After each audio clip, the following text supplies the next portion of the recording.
5 August পরবর্তী সময়ে যখন আমরা বিভিন্ন ভাবে আতঙ্কের মধ্যে ছিলাম, জামাত ইসলামের শ্রদ্ধেয় আমির অত্যন্ত সজ্জন ডাক্তার শফিকুর রহমান মহোদয় সহ ঢাকেশ্বরী মন্দিরে ছুটে গিয়েছিলেন। সেটির মধ্য দিয়ে সমগ্র বাংলাদেশে যে বার্তা দিয়েছিলেন, তার পরবর্তীতে দুর্গাপূজা সারা দেশে আমরা সুন্দর এবং সুষ্ঠুভাবে পালন করতে পেরেছিলাম। 1971-এ হিন্দু মুসলিম বৌদ্ধ খ্রিস্টান এক জাতি এক প্রাণ হিসেবে আমরা যেভাবে এই মাতৃভূমির জন্য যুদ্ধ করেছিলাম, সেদিন যেমন প্রশ্ন ছিল না কে হিন্দু, কে মুসলিম, কে বৌদ্ধ, কে খ্রিস্টান, ঠিক একইভাবে বৈষম্য বিরোধী আন্দোলনে জাতি ধর্ম বর্ণ নির্বিশেষে সবার আত্মদান প্রমাণ করে এই বাংলাদেশ অসাম্প্রদায়িক বাংলাদেশ। যেই বাংলাদেশের হাজার বছরের লালিত ঐতিহ্য, সেই সন্ধ্যা হলেই আজানের সুমধুর ধ্বনির সাথে ভেসে আসে কাঁসার ঘণ্টা ধ্বনি, শঙ্খ ধ্বনি। আমরা এমন একটি বাংলাদেশের স্বপ্ন দেখি, যেই বাংলাদেশে এখানে সকল ধর্ম বর্ণ এবং গোত্রের মানুষ সম অধিকার এবং সম মর্যাদা নিয়ে বসবাস করবে। আজকে যে সভাটি আপনারা সূচনা করেছেন, আপনাদেরকে ধন্যবাদ জানাই, কৃতজ্ঞতা জানাই। আগামী দিনে আমরা বৈষম্য বিরোধী বাংলাদেশের স্বপ্ন দেখি। আপনারা আপনাদের নির্বাচনী ম্যানিফেস্টোতে এমন কিছু সংযোজন করবেন যাতে এই দেশের সংখ্যালঘুরা আপনাদের আস্থায় থাকে। সনাতনী সম্প্রদায়ের একজন মানুষ হিসাবে আমরা বলতে চাই, এখানে আমার সভাপতি সাধারণ সম্পাদক আছেন। বাংলাদেশের 64টি জেলা সহ 75টি সাংগঠনিক জেলায় বাংলাদেশ পূজা উদযাপন পরিষদের পূর্ণাঙ্গ কমিটি রয়েছে। মহানগর সার্বজনীন পূজা কমিটি, মহানগরের 50টি থানায় মহানগর সার্বজনীন পূজা কমিটির সুসংগঠিত কমিটি রয়েছে। আজকের এই মিটিংয়ে আমাদের প্রত্যাশা হোক, এই বাংলাদেশ হবে সবার। এই বাংলাদেশে হিন্দু মুসলিম বৌদ্ধ খ্রিস্টান এক জাতি এক প্রাণ হিসেবে আমরা আগামী দিনে বসবাস করব এবং সেই অভিযাত্রায় বাংলাদেশ জামাত ইসলামী আমাদের পাশে থাকবে। আমরা একে অপরের পরিপূরক হিসেবে নতুন বাংলাদেশের বৈষম্যহীন বাংলাদেশ গঠনে এগিয়ে যাব। এটি হোক আজকের প্রত্যাশা। সকলকে অসংখ্য ধন্যবাদ। আমি 2001 থেকে 2005 পর্যন্ত একটি জেলার এসপি ছিলাম।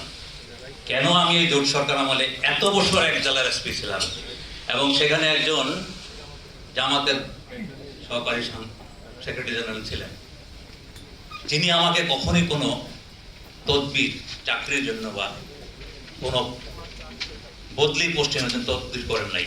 কামরুজ্জামান জামান সাহেব, ওনাকে যখন ডিবিতে নেওয়া হয়, ওনাকে একটি প্রশ্ন করা হয়েছিল, আপনার সাথে কোন পুলিশের সম্পর্ক আছে, কার সাথে জানাশোনা আছে?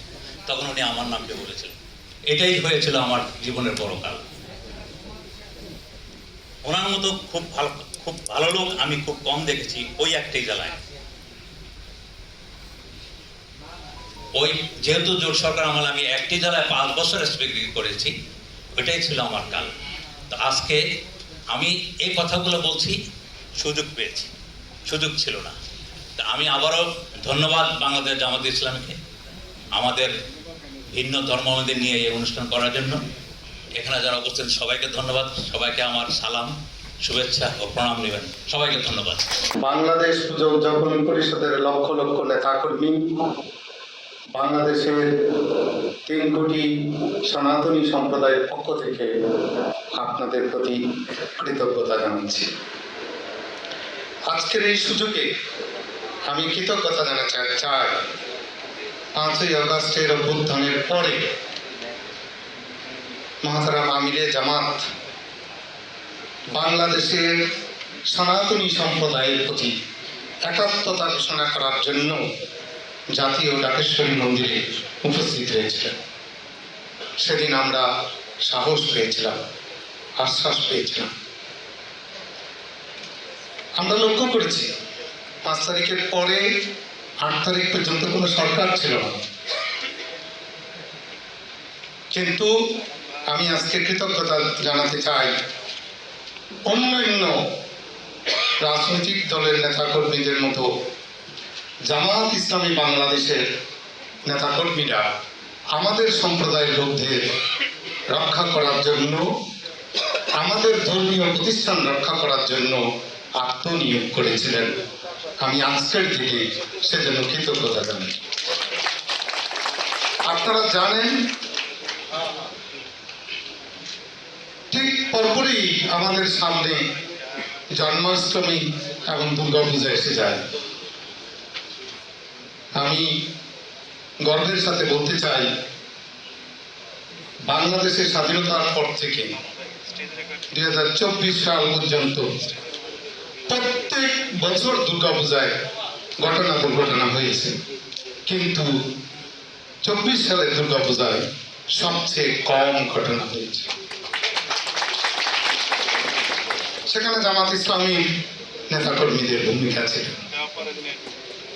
আমি যদি নাম ধরে বলতে বলেন, আমি প্রত্যেক জেলা ওয়াইজ বলতে পারবো, কিন্তু আমি সময়ের অভাবে সেটা বলবো না।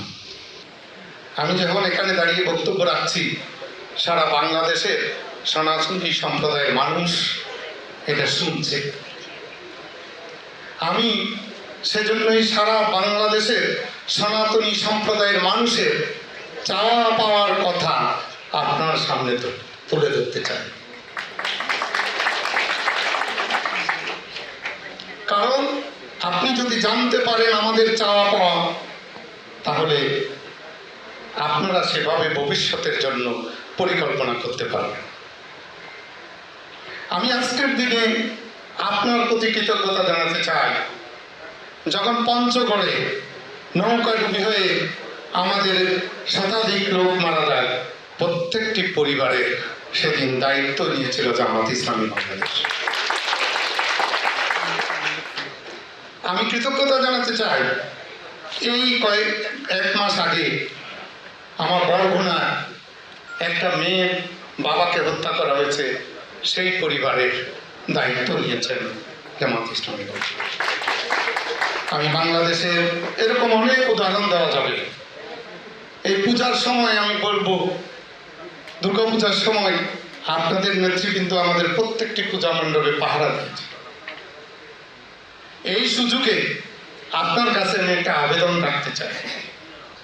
এটা আপনাদের দলীয় সিদ্ধান্ত, আপনাদের দলীয় সিদ্ধান্তের ব্যাপারে আমাদের কিছু বলার নাই, কিন্তু আমাকে ওই এলাকার হিন্দু সম্প্রদায়ের লোকজন অনুরোধ করেছেন যাতে আপনার কাছে আমি এই আবেদনটুকু রাখি। সেটি ঝিনাইদহের কোটচাঁদপুর মহেশপুরের আপনাদের একজন নেতাকে আপনারা দল থেকে বহিষ্কার করেছেন,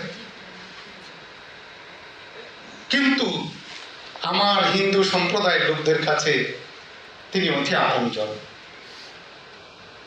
তারা তাকে সুখে দুঃখে পেয়েছে, তারা খুব ভালোবাসেন। আমি আপনাদের দলীয় ব্যাপারে আমার কিছু বলার নেই, তবু আমি আবেদন রাখবো বিষয়টি যদি বিবেচনা করা যায়, কারণ ওনারা আমাকে রিকোয়েস্ট করেছেন, আমার সম্প্রদায়ের লোকজন।